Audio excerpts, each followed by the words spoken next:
ഈ ബാലൻ ഇന്ന് ജീവിച്ചിരിക്കുന്നത് ഒരു സർപ്പത്തിന്റെ ജീവശക്തിയാലാണ്. ഈ സത്യം അവൻ അറിയുന്ന നിമിഷം അപകടം തുടങ്ങും.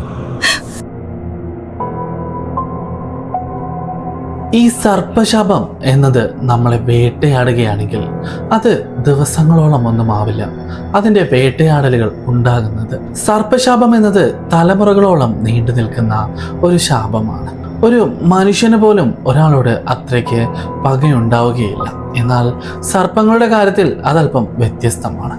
സർപ്പശാപം ഒരിക്കലെങ്കിലും ആർക്കെങ്കിലും ലഭിക്കുകയാണെങ്കിൽ പിന്നീട് ആ സർപ്പം ഒന്നെങ്കിൽ അവരെ വകവരുത്തിയതിനു ശേഷം, എന്നാൽ ആ മനുഷ്യനെ വകവരുത്താൻ ആ സർപ്പത്തിന് സാധ്യമല്ലെങ്കിൽ പിന്നീട് ആ സർപ്പശാപം നേരിടാൻ പോകുന്നത് വരാനിരിക്കുന്ന തലമുറയും അതുപോലെ അവിടെ താമസിക്കുന്നവരുമാണ്. എന്നാൽ ഈ സർപ്പശാപത്തെക്കുറിച്ച് ഒരുപാട് ഗ്രന്ഥങ്ങളിൽ പലതും പറഞ്ഞു കേട്ടിട്ടുണ്ട്. എന്നാൽ 1970-80 കാലഘട്ടത്തിൽ നടന്ന ഒരു കഥയാണ് ഞാനിവിടെ പറയാൻ പോകുന്നത്.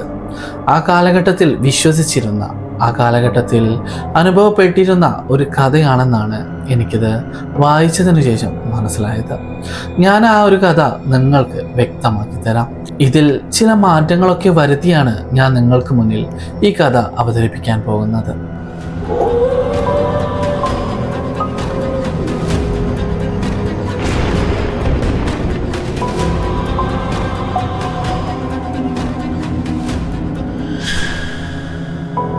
നൂറ് വർഷക്കാലം കഴിഞ്ഞ ഒരു സർപ്പത്തിന് പിന്നീട് ഏതൊരു രൂപവും സ്വീകരിക്കാമെന്നാണ് അവർ വിശ്വസിച്ചിരുന്നത്. അതുകൊണ്ട് തന്നെ ആയിരിക്കാം ആ കാലഘട്ടത്തിൽ സർപ്പങ്ങൾ മനുഷ്യരൂപമൊക്കെ പ്രാപിക്കാറുണ്ടെന്ന് പറഞ്ഞു കേട്ടിട്ടുണ്ട്.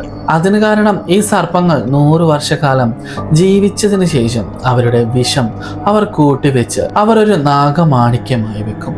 ആ നാഗമാണിക്യത്തെ സംരക്ഷിക്കാനായി അവർ പിന്നീട് മനുഷ്യരുടെ രൂപമെടുത്ത് ആ മാണിക്യത്തിന് കാവൽ നിൽക്കും എന്നൊക്കെയായിരുന്നു അന്നത്തെ കാലത്തെ അവരുടെ വിശ്വാസങ്ങൾ. ഈ ഒരു വിശ്വാസങ്ങൾക്കിടയിലാണ് ഈ ഒരു കഥ എന്നിലേക്ക് എത്തുന്നത്. എന്നാൽ ഈ കഥയ്ക്ക് ഒരു വലിയ ജീവൻ തന്നെയുണ്ട്. എന്നാൽ ഈ കഥ ഒരു സർപ്പത്തിൻ്റെ കോപത്തിൻ്റെ അല്ലെങ്കിൽ ആ സർപ്പത്തിൻ്റെ ശാപത്തിൻ്റെ കഥയാണ്. ഒരു 5 വയസ്സുകാരന് ഉണ്ടായ സർപ്പശാപം പിന്നീട് അവൻ്റെ ജീവിതത്തിൽ ഉണ്ടായ ചില അമാനുഷികമായ മാറ്റങ്ങളാണ് നമുക്ക് ഇവിടെ ഇന്ന് പറയാൻ പോകുന്നത്. നീളാദേശം എന്ന ഗ്രാമത്തെ സംരക്ഷിച്ചു വരുന്നത് അവിടെ ഉണ്ടായിരുന്ന ഒരു പാമ്പ് സിദ്ധനായിരുന്നു. ആ സിദ്ധന് ഒരു പ്രത്യേക കഴിവുള്ളത് അവിടെ ഉണ്ടായിരുന്ന നാഗകോവിലുകളിൽ ഉണ്ടായിരുന്ന പാമ്പുകളോട് അദ്ദേഹത്തിന് വളരെയധികം സൗഹൃദമായിരുന്നു.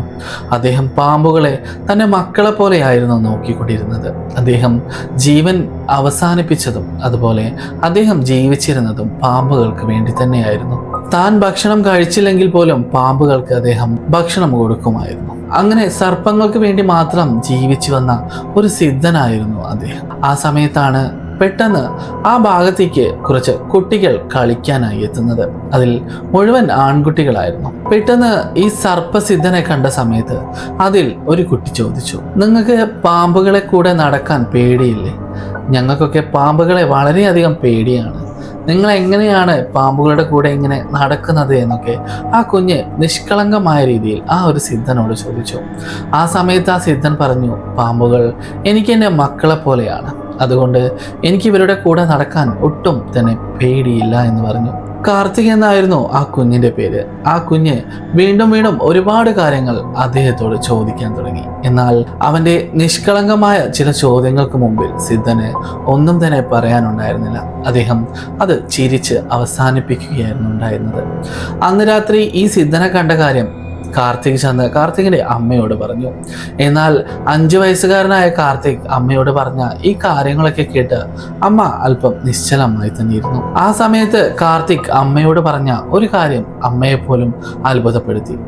ആ സിദ്ധന് മരണപ്പെട്ടവരെ പോലും ജീവിപ്പിക്കാനുള്ള കഴിവുണ്ടെന്നാണ് ആ സിദ്ധൻ ഞങ്ങളോട് പറഞ്ഞത് എന്ന്. എന്നാൽ ആ സമയത്ത് തൻ്റെ അമ്മ കാർത്തികിനോട് പറഞ്ഞു, ഒരുപക്ഷെ ഒരു അപൂർവ കഴിവുള്ള സിദ്ധനായിരിക്കാം. നാളെ നിനക്ക് അദ്ദേഹത്തിന് കൊടുക്കാനായി ഞാൻ കുറച്ച് ഭക്ഷണം തന്നു വിടാമെന്ന് പറഞ്ഞു. അതിന് കാർത്തിക് സന്തോഷത്തോടെ തലയാട്ടി.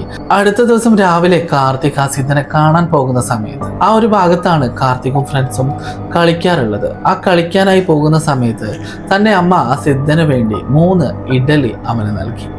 എന്നിട്ട് ആ സിദ്ധനെ കണ്ട ഉടനെ തന്നെ സിദ്ധന് ആ 3 ഇഡലി ഭക്ഷിക്കാനായി കൊടുത്തു. എന്നാൽ ആ സിദ്ധൻ അത് ഭക്ഷിച്ചില്ല. ആ സിദ്ധൻ അതിന് പകരമായി ചെയ്തത് തനിക്ക് ലഭിച്ച ആ ഇഡലി മുഴുവൻ ചെറിയ ചെറിയ കഷ്ണങ്ങളാക്കി ഭൂമിയിലെ പട്ടിണി കിടക്കുന്ന ചില ജീവജാലങ്ങൾ ഭക്ഷിക്കട്ടെ എന്ന് പറഞ്ഞ് അവർക്ക് നൽകി. അത്രത്തോളം മഹത്വമുള്ള ഒരു സിദ്ധൻ തന്നെയായിരുന്നു അദ്ദേഹം. ആ സമയത്ത് കാർത്തിക് ചോദിച്ചു, നിങ്ങൾ ഇത് കഴിക്കാതെ കളഞ്ഞത് എന്തു പറ്റി? നിങ്ങൾക്ക് വിശക്കില്ലേ എന്ന് ചോദിച്ചു. ആ സമയത്ത് സിദ്ധൻ പറഞ്ഞു, എനിക്ക് വിശക്കും, എന്നാൽ ഞാൻ വിശക്കുന്ന സമയത്ത് വല്ല പഴമോ പച്ചക്കറികളോ ആണ് ഭക്ഷിക്കാറ് എന്ന്. എന്നാൽ നിങ്ങൾക്ക് എന്ത് പഴമാണ് ഇഷ്ടമെന്ന് ചോദിച്ചപ്പോൾ ആ സിദ്ധൻ പറഞ്ഞു, എനിക്ക് ഞാവൽ പഴം വല്ലാത്ത ഇഷ്ടമാണെന്ന് പറഞ്ഞു. ആ സമയത്ത് കാർത്തിക് പറഞ്ഞു, തൊട്ടടുത്തുള്ള പറമ്പിൽ ഒരു വലിയ ഞാവൽ മരമുണ്ട്, അതിൽ നിറയെ ഞാവൽ പഴങ്ങളുമുണ്ട്, ഞാൻ താങ്കൾക്ക് വേണ്ടി അത് കൊണ്ടുവരാമെന്ന് പറഞ്ഞ് കാർത്തിക് അവിടെ നിന്ന് ആ ഞാവൽ പഴം മരത്തിലേക്ക് ലക്ഷ്യം വെച്ച് നടന്നു. അങ്ങനെ അവന്റെ കൂടെ ഉണ്ടായിരുന്ന അതേ സമപ്രായക്കാരായ സുഹൃത്തുക്കളോടൊപ്പം കാർത്തിക് ആ ഞാവൽ പഴമരത്തിനടുത്തേക്ക് നടന്നു. എന്നാൽ ഇതേ സമയം മറുഭാഗത്ത് മറ്റൊരു കഥ നടക്കുന്നുണ്ടായിരുന്നു. 100 വർഷം കൊണ്ട് അവരുടെ വിഷം നാഗമാണിക്യമാക്കി മാറിയത് കൊണ്ട് മനുഷ്യരൂപം പ്രാപിക്കാനായി പറ്റുന്ന 2 നാഗങ്ങളുണ്ടായിരുന്നു. ഈ 2 സർപ്പങ്ങളും ജോഡികളായിരുന്നു. അതിൽ ഒരു ആൺസർപ്പവും ഒരു പെൺസർപ്പവുമായിരുന്നു അതിൽ ഉണ്ടായിരുന്നത്. ഇവർ 2 പേരും വളരെയധികം പ്രണയത്തിലായിരുന്നു. ഒരുമിച്ച് ജീവിക്കുന്ന പോലെ അവർ മനുഷ്യരൂപമൊക്കെ പ്രാപിച്ച് ആ ഭാഗത്തൂടെ ഉല്ലസിച്ചും സ്നേഹിച്ചും നടക്കുന്ന 2 പാമ്പ് ജോഡികളായിരുന്നു. എന്നാൽ ഇതേ സമയത്താണ് തൻ്റെ പ്രിയതമനായ ആ ആൺസർപ്പം തൻ്റെ പ്രിയതമയ്ക്ക് വേണ്ടി ഞാവൽപ്പഴം പറിക്കാനായി അതേ മരത്തിലേക്ക് തന്നെ പോയിരുന്നത്. ആ സമയത്ത് ആ സർപ്പം പോയിരുന്നത് മനുഷ്യരൂപത്തിലല്ല, അത് സർപ്പത്തിൻ്റെ രൂപത്തിൽ തന്നെയായിരുന്നു.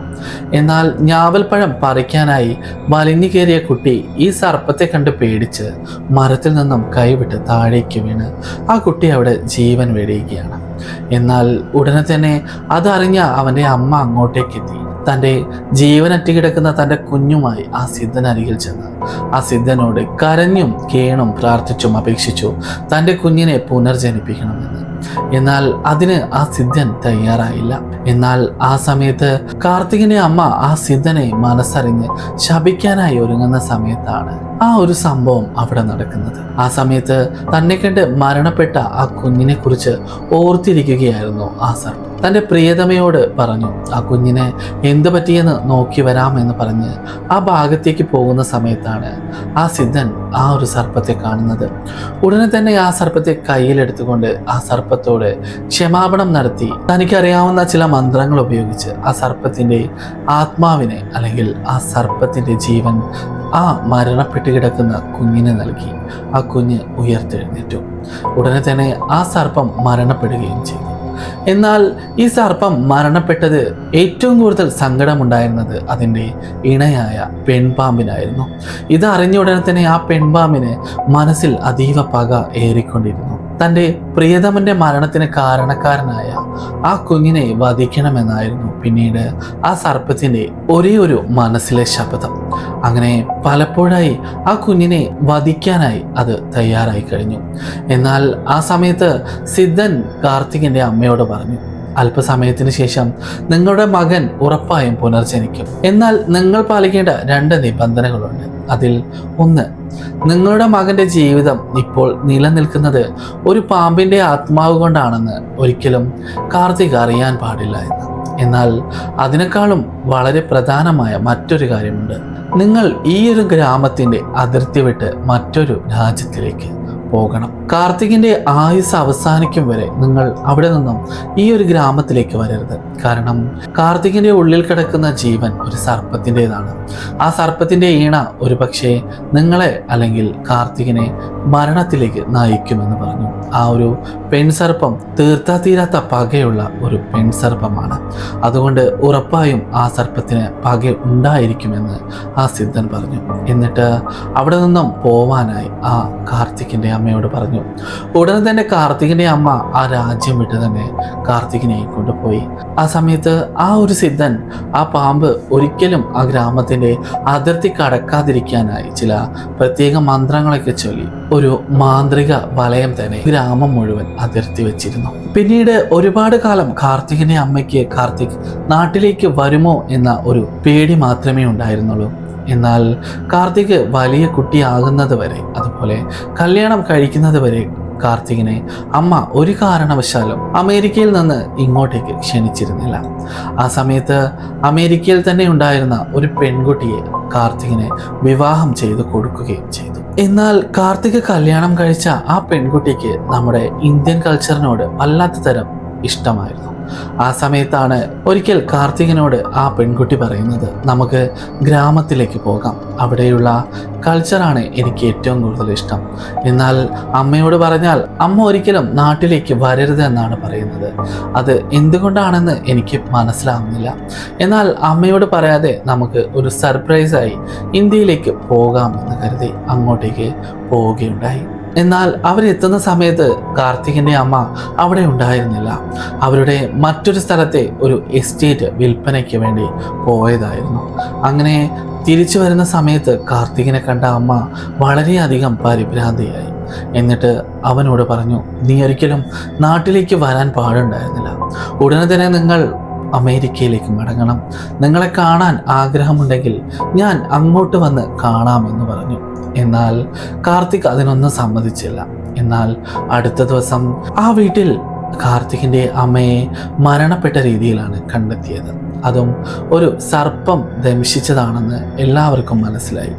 എന്നാൽ ഇതിൻ്റെ പിന്നിലുണ്ടായിരുന്ന രഹസ്യമൊന്നും ആർക്കും അറിയുമായിരുന്നില്ല.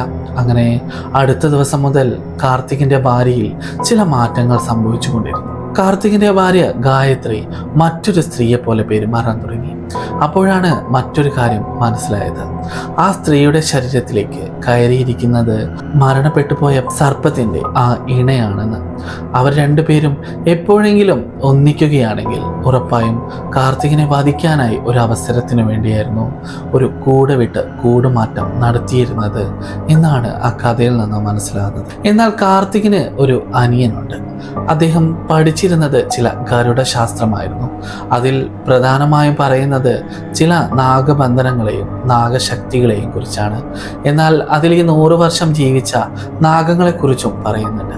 അവനത് മനസ്സിലാക്കുന്ന സമയത്ത് ആ ഗായത്രിയുടെ ശരീരത്തിലേക്ക് കയറിയിരിക്കുന്നത് ഒരു സർപ്പമാണെന്ന് തൻ്റെ സഹോദരനായ വിജയ് അത് മനസ്സിലാക്കുന്നു. അടുത്ത ദിവസം മുതൽ തൻ്റെ സഹോദരനെ രക്ഷിക്കാനുള്ള ചില തന്ത്രപ്പാടുകൾ നടത്തുന്നതിനിടയിലാണ് ആ ഗരുഡ പുസ്തകത്തിൽ ഒരു വിധി എഴുതി വച്ചിരിക്കുന്നത്. ഉറപ്പായും ഈ ഒരു ബുദ്ധിമുട്ടിൽ നിന്നും രക്ഷപ്പെടാം. എന്നാൽ മരണപ്പെട്ടിട്ടും ശരീരം നശിക്കാത്ത രീതിയിലുള്ള ആ ആൺ സർപ്പത്തിൻ്റെ ശരീരം നിങ്ങൾ എരിയിച്ച് കളയണം, അതായത് തീയിട്ട് കളയണം. എങ്കിൽ മാത്രമേ ഈ പെൺസർപ്പവും ഒഴിഞ്ഞു പോവുകയുള്ളൂ എന്ന് പറഞ്ഞു. അടുത്ത ദിവസം തന്നെ വിജയ് ചെന്ന് കൊടും മന്ത്രവാദികളായ ഈ ഗരുഡ മാന്ത്രികരെ കൊണ്ടുവരികയുണ്ടായി. ഈ ഗരുഡ മാന്ത്രികർ തീർത്ത മഹാവലയത്തിൽ ഒരു വലിയ പൂജ തന്നെ അവിടെ നടന്നു. ആ പൂജയ്ക്കൊടുവിൽ ആ മരണപ്പെട്ടു പോയ ആൺപാമ്പിന്റെ ശരീരത്തെ അവർ അഗ്നിക്ക് ദാനമായി നൽകി. എന്നാൽ തൻ്റെ ഇണയുടെ ശരീരം കത്തി നശിക്കുന്നത് കണ്ട പെൺനാഗത്തിന് ഇത് സഹിച്ചില്ല. പെൺനാഗവും ഉടനെ തന്നെ ആ ഒരു അഗ്നിയിലേക്ക് എടുത്തു ചാടി. അതിനുശേഷം കാർത്തികിൻ്റെയും ഗായത്രിയുടെയും ജീവിതം പഴയ പോലെ ആയി എന്നൊക്കെയാണ് ആ ഗ്രാമത്തിലുള്ളവർ വിശ്വസിച്ചിരുന്നത്. എന്നാൽ നിങ്ങളൊന്ന് ആലോചിച്ചു നോക്കി, ഒരു സർപ്പത്തിന് ഇത്രത്തോളം പകയോ എന്ന് ഒന്ന് ആലോചിച്ചു നോക്കി. പക്ഷേ ഞാൻ ഒരു പുസ്തകം വായിക്കുന്ന സമയത്ത് അതിൽ നിന്ന് എനിക്ക് മനസ്സിലായ ഒരു കാര്യമുണ്ട്. സർപ്പങ്ങൾ ഒന്നും തന്നെ അത്ര എളുപ്പത്തിൽ മറന്നു പോവാറില്ല. അവർ അത് മനസ്സിൽ സൂക്ഷിച്ചുകൊണ്ട് തലമുറകളോളം വേട്ടയാടും എന്നാണ് ഞാൻ മനസ്സിലാക്കിയിട്ടുള്ളത്. ഇതുപോലെയുള്ള വ്യത്യസ്തമായ കഥകൾ കേൾക്കാൻ നിങ്ങൾ ആഗ്രഹിക്കുന്നുണ്ടെങ്കിൽ നിങ്ങൾക്കിപ്പോൾ തന്നെ ഈ ചാനൽ സബ്സ്ക്രൈബ് ചെയ്തിട്ട് എൻ്റെ കൂടെ കൂടാവുന്നതാണ്. ഇതുപോലെയുള്ള ധാരാളം കഥകൾ എനിക്ക് ഇനിയും നിങ്ങളോട് പറയാനുണ്ട്.